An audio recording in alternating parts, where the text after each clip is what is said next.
ҳафтуми май ду хабарнигори Reuters аз маҳбаси Мянмар раҳо шуданд. моҳи сентябри гузашта додгоҳи Мянмар онҳоро бо ифшо намудани сирри давлатӣ муҷрим донист. хабарнигорон ва Лоуни 33 сола ва Кя Соои 29 сола ба муддати 7 сол аз озодӣ маҳрум шуданд.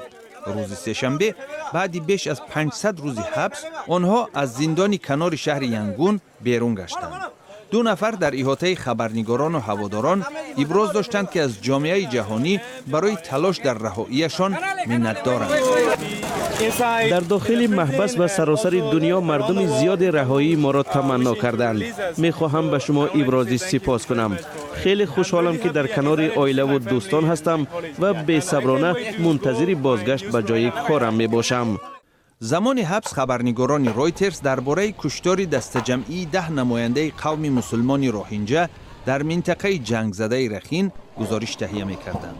дар авҷи ин буҳрон артиши Мянмар наздик ба 740 000 намояндаи ақаллияти роҳинҷаро маҷбур кард аз Мянмар ба Бангладеш фирор кунанд.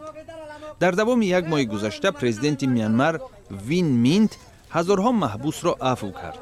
дар Мянмар анъана аст ки дар арафаи соли нави ин кишвар ки 17 апрел оғоз меёбад маҳбусон афв шаванд. хабарнигории Reuters таъкид мекунад ки хабарнигоронаш ба ҳеҷ ҷурме даст назадаанд ва борҳо даъват карда буд ки онҳо фавран озод шаванд.